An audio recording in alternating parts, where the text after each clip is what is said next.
Welcome to our channel Tamil cinematic world. வணக்கம் நண்பர்களே, Tamil cinematic world உங்களை அன்புடன் வரவேற்கின்றது. இன்றைக்கி பார்க்க போகிற படம் 2012 வெளிவந்த ஷெல். இந்த படத்தோட ஆன்லைன் ஸ்டோரி என்னென்னா, ஸ்காட்லாந்தினுடைய மலைப்பகுதிக்கு அடியில் ஒரு பெட்ரோல் பங்க் இருக்குது. அங்கே ஒரு தகப்பனும் மகளும் வாழ்ந்துக்கிட்டு இருக்காங்க. அங்கே ஒரு பெட்ரோல் பங்க் இருக்குது. அந்த பெட்ரோல் பங்கில் தான் அப்பா மகளும் இருக்காங்க. அவளுடைய அம்மா வந்து 4 வயசில் அந்த குழந்தைய விட்டு அங்கே வந்து போயிட்டாங்க. ஸோ அப்பாவும் மகளுமே இருந்துக்கிட்டு அங்கே மகள் வந்து இந்த பெட்ரோல் போடுறதும் அங்கே சமையல் பண்ணுறதுக்கு வேலை பார்த்துக்கிட்டு இருக்காங்க. அவங்க அப்பா வந்து அந்த கார் ரிப்பேர் மெக்கானிக்கல் வேலை பார்க்குறாங்க. அங்கே வந்து வழிபோக்கரெல்லாம் அதில் வந்து ஒருத்தர் பையன் உள்ளூர்காரன் வந்து நம்ம ஹீரோனி அந்த பெண்ணை வந்து லவ் பண்ணுறாப்புல. அவங்க 2 பேரும் ஒரு நாள் காரில் கூட்டிகிட்டு போயிட்டு அவளை வந்து அசிங்கப்படுத்தி கொண்டு வந்து இறக்கி விட்டு போயிடுறாப்புல. ஆனால் தனிமையில் இருக்கிற அப்பாவும் மகளுக்கும் அப்பா மேலே பார்த்தா ஒரு சலனம் ஏற்படுது. ஆனால் அப்பா வந்து விலகி வந்துக்கிட்டே இருக்கிறார். ஒரு காலகட்டத்தில் அவரால் முடியல. அவருக்கு வந்து அடிக்கடி காக்கா வலிப்பு. அந்த காக்கா வலிப்பால் மக தான் ஹெல்ப் பண்ணுறாப்புல. அந்த கடைசி காலத்தில் அந்த காக்கா வலி பரப்பும்போது சரி அப்பா மயக்கமாக இருக்குன்னு அவர் முத்தம் கொடுத்தனா அவர் தன்னை அறியாமல் போய் பண்டாட்டின்னு நினச்சிட்டு தன் மகளுக்கு ஒரு முத்தத்தை கொடுத்துறாரு. அதோடு என்ன பண்ண, நாம் வந்து நம்ம மகளுக்கு வந்து கல்யாணமே நடக்காது, அதனால் பிரச்சனையாகி போடும், அதனால் நம்ம மகளுக்கு சுதந்திரம் கொடுத்துட்டு போகணுன்ட்டு கடைசியில் ஒரு லாரி முன்னாடி வந்து இருந்துட்டு அவர் தற்கொலை பண்ணிக்கிறாரு. அதுக்கப்புறம் அந்த மக என்ன ஆனா அப்படின்னு சொல்கிற படம் தான் 2012 வெளிவந்த ஷெல்.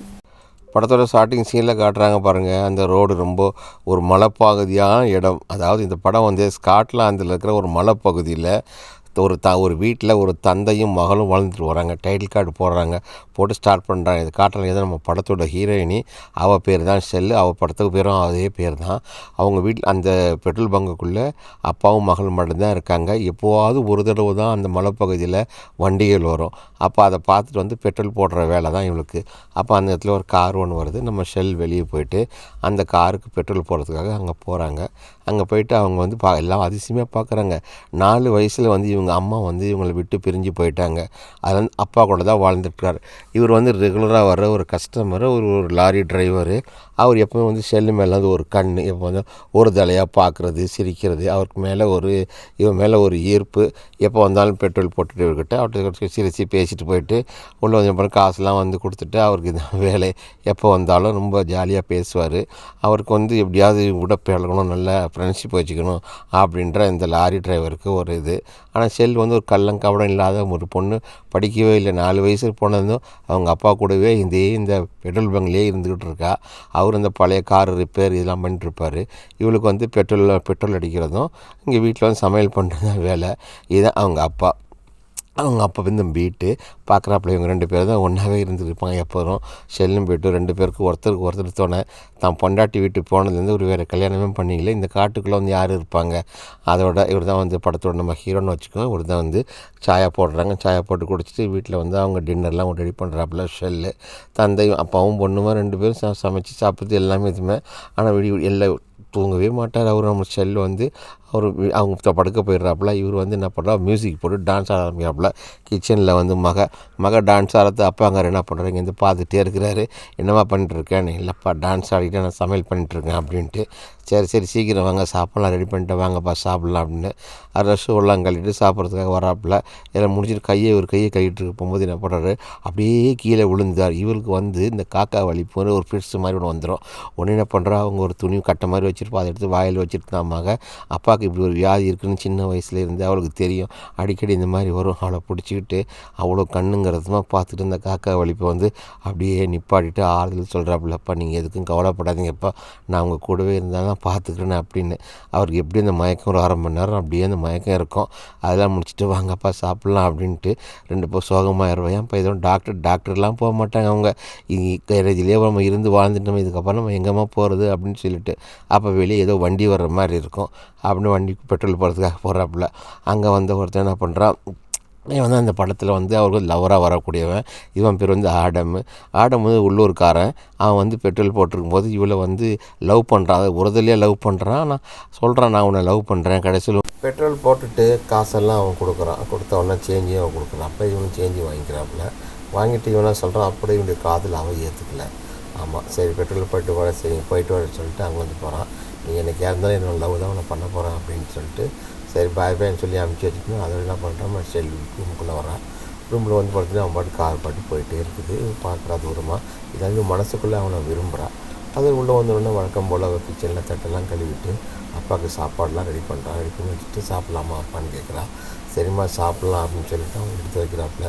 அப்பாவுக்கு பயங்கர சரி ஃபஸ்ட்டு வந்து சாயா போடு அப்படின்னு சாயா குடிக்கிறாங்க. சாயோட குடிச்சுட்டு அதுக்கப்புறம் நம்ம ஃபீல் பண்ணுறான் வந்து என்ன பண்ணுறான், அந்த வாஷ் பேஷன் இருக்குல்ல, அந்த குளிக்கிற இதில் அவங்க குளிச்சுட்டு ஒரு யோசனை பண்ணிட்டே இருக்கிறாப்புல. இவளுக்கு என்னென்னா ஒரு ஈர்ப்பு, அப்பா மேலேயே ஒரு ஈர்ப்பு. இது ஒன்றும் ஆண்களை யாருமே அவன் பார்க்காம இருக்கிறதுனால அவளுக்கு ஒரு ஈர்ப்பாக இருக்கிறதுனால அவள் அதெல்லாம் பெரிய இது முடியல. ஆனால் அப்போ வந்து விலகி போயிட்டுருக்கே இருக்காரு. அது குளிச்சுட்டோம்னா வீட்டு நைட்டில் வெளியே வந்து யாரும் கதவு தட்டுற சத்தம் கேட்குது. அதில் ஷெல் யாருன்னு வந்து பார்த்தான்னா அந்த குளிச்சு ட்ரெஸ்லாம் மதித்து வந்து பார்க்குறாங்க. பார்த்தோன்னா சொல்கிறாப்புல, இந்த கார் வந்து ஆக்சிடெண்ட் ஆகி போச்சு, ப்ளீஸ் கொஞ்சம் யாரும் வந்து ஹெல்ப் பண்ண முடியுமா அப்படின்ட்டு. அங்கே நேரம் கொண்டு அவங்க காரில் வந்து ஒரு மான் வந்து அடிபட்டு அந்த மானை ஸ்பாட்டில் இருந்தோடனே இவங்க பயந்துக்கிட்டு இவங்ககிட்ட அந்த ரெக்கவரி வண்டி இருக்குது, அது கொண்டு வந்து மான் துடிச்சிக்கிட்டே இருக்கும். அப்போ என்ன பண்ணுற செல்லோட அப்பா என்ன பண்ணுறாரு, அந்த மானை வந்து கழுத்தை அப்படியே அறுத்து அதை சாகடிச்சிடறாரு. ஏன்னா 60 ரூபா எடுத்து சாகடிச்சிட்டோன்னே அதை எடுத்து அவங்க வண்டியில் ஏற்றுறாங்க. ஏற்றிக்கிட்ட கழுத்தை அறுத்துறாருப்பாங்க. அறுத்துட்டு அதை வந்து அவர் மாமிசமாக சாப்பிடுறதுக்கு யூஸ் பண்ணிக்குவாங்க. ஏன்னா அவங்க தனியாக தானே இருக்கிறாங்க அந்த ஒரு காட்டுக்குள்ளே இருக்கிறதுனால. அதை எடுத்து என்ன பண்ணுறாங்க, எல்லாம் எடுத்துட்டு அவங்க அந்த வந்து 2 கப்பல்ஸ் அவங்க காடு வரை ஆக்சிடெண்ட் ஆகிடுச்சா அவங்களே ஏற்றிக்கிட்டு இந்த மானையும் கழுத்தை அறுத்து அதையும் வண்டியில் ஏற்றிட்டு 4 பேர் என்ன பண்ணுறாங்க, ஒரே வண்டியில் இவங்களுடைய பெட்ரோல் பங்கை நோக்கி வந்துகிட்டு இருக்காங்க. பெட்ரோல் வரப்போகும்போது பேசிட்டு எப்படி நடந்துச்சுன்னு வந்துட்டு இருக்கும்போது இடையில வந்து குறுக்க வந்துடுச்சு. அதனால் எங்களால் கண்ட்ரோல் பண்ண முடியல பிரேக், அதனால தான் நாங்கள் மேலே ஏற்றிட்டோம் அப்படின்னு சொல்லிட்டு அதில் வெளியே வந்து நைட்டில் வந்து ஒரு ஃப்ளாஷ்பேக்கில் ஒரு மான் வந்து நிற்கிது. வீட்டிலேருந்து நெல் வழியாக பார்த்துட்ருக்காப்புல. நம்ம ஹீரோ மிச்சல் அவளுக்கு சந்தேகமாக இருக்கணும்னு அது அம்மாவை தேடி வந்திருக்குமோ என்னமோ ஒரு ஃபீல். அது ஒரு டைரக்டர் வந்து ஒரு படத்தோட முக்கியமான கதைக்கு தான் அதை வச்சுருக்க அந்த மான். ஏன்னா சுதந்திரமாக தெரிஞ்ச ஒரு மான் வந்து அடிபட்டு இறந்து போயிடுச்சு அப்படின்னு. இங்கே வந்து பார்த்தா வீட்டில் இந்த மானை தலைகீழ தொங்க விட்டு எல்லாத்தையும் கறியெல்லாம் எடுத்து ஒரு பேக் பண்ணுறாரு. அப்பாக்காரு மகாபாட்டில் அப்புறம் தூங்கிட்டு போகிறார். அவர் சின்ன பேக்காக கட்டுறாரு. ஏன்னா அது ஒவ்வொரு நாளைக்கு ஒன்றா எடுத்து சமைக்கிறது ஈஸியாக இருக்கும் மகளுக்கு அப்படின்ட்டு எல்லாம் கட்டி மகன் வந்து எல்லாத்தையும் ஃப்ரீசரில் எல்லாத்தையும் சேவ் பண்ணி வைக்கிறாப்புல. அப்பாவுக்கு ஒரு ஃபீல் இருக்குது, நம்ம மகளை வந்து இப்படியே அடிமைத்தனமாக வச்சுட்டோம், நம்ம படிப்புக்கு இப்போ ஸ்கூலுக்கு கூட நம்ம அனுப்பலையே, எங்கேயுமே அனுப்பாங்க, அவருடைய ஆசையெல்லாம் நம்ம நாஸ்தி பண்ணிட்டோம் அப்படின்ட்டு துணியெல்லாம் துவச்சி வந்து ஷெல் வந்து காய போடுறா. இவருக்கு வந்து படிப்பே இல்லை, புக்கெல்லாம் கொடுத்து இவரே சொல்லி கொடுத்து படிக்க வச்சுருக்காரு. அப்போ அந்த இடத்துல ஒரு கார் ஆக்சிடென்ட் காரை வந்து பார்க்குறா. அந்த காரில் சின்ன துகள் இருக்கும். அந்த காரில் ஒரு புக்கு இருக்கும். அந்த புக்கை வச்சு படிச்சுட்டு வெளியே ஏதாவது வண்டிகள் வராதா இல்லையான்னு சொல்லிட்டு யோசனை பண்ணி பார்த்துட்டே இருக்காப்புல வெளியே படுத்துக்கிட்டு நம்ம ஷெல். அப்போ அந்த இடத்துல ஒருத்தர் இந்த போனாப்புல அவங்க வர்றாங்க. யாரெல்லாம் அந்த இன்சூரன்ஸ் கார் ஆக்சிடென்ட் ஆனால் அவங்க வந்து என்ன பண்ணாங்க, இந்த காரை வந்து நாங்கள் ஃபோட்டோ எடுக்கணும் அப்படின்ட்டு. அப்போ அந்த ஃபோட்டோ எடுக்கிறாங்க, எந்தெந்த இடத்துல ஆக்சிடென்ட் ஆச்சு எப்படி ஆச்சுன்ட்டு எல்லாம் ஃபோட்டோ எடுத்து அப்போ தான் இன்சூரன்ஸ் கவர் பண்ண முடியும். அதுக்கப்புறம் தான் அவங்களுக்கு வேறு வண்டி வாங்க முடியும். அவங்க எல்லாம் கொடுத்துட்டு பேசிகிட்டு இருக்காங்க. அவங்க பேர் கிளாஸ் எல்லாம் முடிச்சுட்டு இருக்கும்போது அவங்களுக்கு சொல்கிறவங்க, உங்களுக்கு இந்த வண்டி புதுசாக வாங்கினா ரொம்ப இதுவாக இருக்கும், நான் ரிப்பேர் பண்ணி தருவாள் இல்லை, அதை வீட்டில் உள்ளே கூப்பிட்டு வந்து அவங்களுக்கு காஃபி டீலாம் கொடுத்து நல்லபடி உபசரிச்சுட்டு ஷெல் என்ன பண்ணுறாங்க வந்து அனுப்பி வைக்கிறாங்க. அவங்க என்ன பண்ணுறாங்க, ஒரு புக்கு ஒன்று கிஃப்டாக கொடுக்குறாங்களே, கேட்பா எனக்கு புக்கு இருந்தால் கொடுங்க நான் படிக்கிறதுக்கு அப்படின்னு. அந்த புக்கை வாங்கிட்டு அந்த காரை அங்கேருந்து போகுது. ஷெல் வந்து அந்த புக்கை பார்த்துக்கிட்டு சரி நம்ம இதையாவது வச்சு நம்ம படிச்சுக்கிட்டு இருப்போம் அப்படின்னு அவளுடைய தனிமை, அவளோட பழகிறதுக்கு கூட யாருமே இல்லை. அவங்க அப்பா மட்டும்தான். அவரும் அவங்க வேலையோட வாசலில் உட்காந்துட்ருக்கா. ஏதாவது வண்டி வருமா பார்த்துட்டு நான் போர் அடிக்கும்ல சிகரெட்டு பிடிச்சிக்கிட்டு வாசலையாக உட்காந்துட்ருக்கா. என்ன பண்ணுறதுன்னு அவளுக்கு ஒன்றும் தெரியல. அது முடிச்சு அவனோட ஃபீல் உள்ளுணர்வுகள் வந்து அவனுக்கு அதிகமாகிட்டே இருக்குது. அதோட அப்பா கிட்ட சொல்லுவா. அப்பா வந்து ஒரு முத்தம் கொடுக்குற மாதிரி ஒரு கிட்ட வர்றா. ஆனால் அவர் அதெல்லாம் புரிஞ்சுக்கிட்டு தள்ளி விட்டுடுவார். ஏன்னா நம்ம மகள் வந்து இவருடைய அப்பாவுடைய ஒய்ஃப் வந்து அம்மா பொண்ணு மாதிரியே இருக்கும். அதனால் சில நேரத்தில் ஒரு சலாமை வந்தால் கூட இல்லை வேண்டாம் அப்படின்னு சொல்லிட்டு அவளை தடுத்து ஒதுங்கி போயிடுவார். அப்போ நீலாம் தப்புமா, நீ போய் உன் இதில் நீ படுத்துக்க அப்படின்னு சொல்லிட்டோன்னே அவளும் சரிப்பான்னு சொல்லிட்டு போயிடுவாப்புல. ஏன்னா இவளுக்கு ஒரு கல்யாணம் பண்ணி வைக்கணும், இல்லை ஒரு பாய் ஃப்ரெண்ட் இருக்கணும், எதுவுமே இல்லை. இந்த பொண்ணு என்ன பண்ணும், திடீர்னு பார்த்தா வீட்டில் வந்து ஹீட்டர் வந்து ரிப்பேராக போயிடும். ஏன்னா சரியான குளிர் பிரதேசம்ல. அப்போ ஹீட்டர் ரிப்பேர் பண்ண என்ன பண்ணுறாங்கன்னு தெரியாமல் சரி அப்பா வந்து படுத்துருக்கலாம். அப்பா பக்கத்துலேயும் வந்து அவர் கூட சேர்ந்து படுத்துக்கிட்டு அந்த பெட் எல்லாம் கொடுத்துட்டு, ஏன்னா அந்த எதிர்க்கக்குள்ள அப்பாவை தவிர ஏன்னா லேசான சூடு இல்லை அவளுக்கு. அதனால் அப்பா என்ன பண்ணுவாங்க, 2 பேரும் ஒன்றாவே படுத்துக்குவாங்க. படுத்து தூங்கிட்டு தப்புலாம் எதுவும் பண்ண மாட்டாங்க. நம்ம சின்ன வயசுலேருந்தே கூட வீட்டில் வளர்ந்ததுனால ஒன்றில் நல்ல குளிர் அடித்தோம். திடீர்னு ஏஞ்சிட்டு நாளைக்கு ஹீட்டை நான் எப்படி சரி பண்ணி தரேம்மா அப்படின்னா நீ தூங்கு அப்படின்ட்டு சரிப்பான்னு சொல்லிட்டு இவர் வெளியே வந்து சரி பண்ணுறாரு பார்க்குறாரு. வெளியே வந்து பார்த்துட்டு தண்ணியெல்லாம் குடிச்சிட்டு சரி மறுபடியும் வந்து என்ன பண்ணுறாரு, வாஷ்ரூம் போய்ட்டு அந்த மாதிரி படுக்கிறாரு. படுத்தோன்னா காலையில் நல்லா எலும்புது.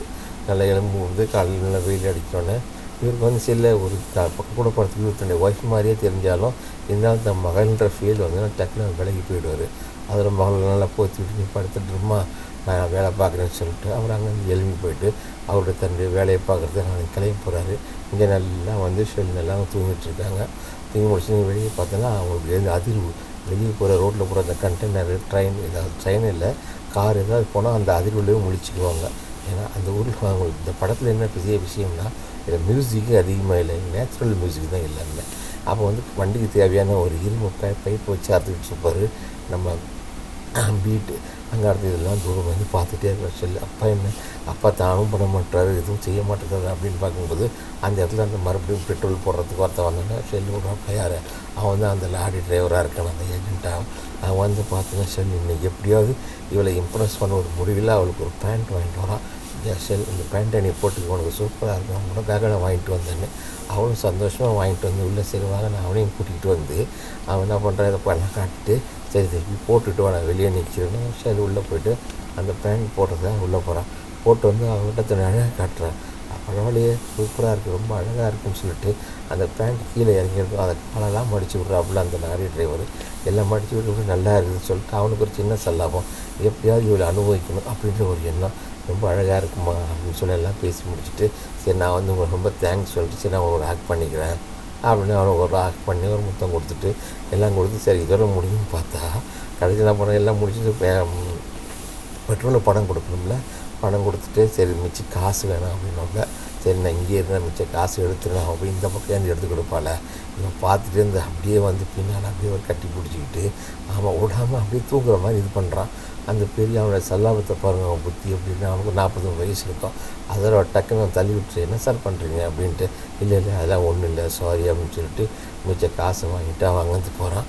சரி வாங்க நெக்ஸ்ட் டைம் வாங்க அப்படின்னு சொல்லி அனுப்பிச்சோன்னா அவன் எங்கே வரப்போகிறான் அதோட போயிட்டான். அப்போ இவனுக்கு வந்து அந்த உணர்வுகள்லாம் வந்து ஒவ்வொருத்தரும் இந்த ஆண் வர்க்கமே வந்து நம்மளையே இந்த மாதிரி பார்க்குது அப்படின்ற ஒரு சின்ன மனசுக்குள்ளே வருத்தம் இருக்குது.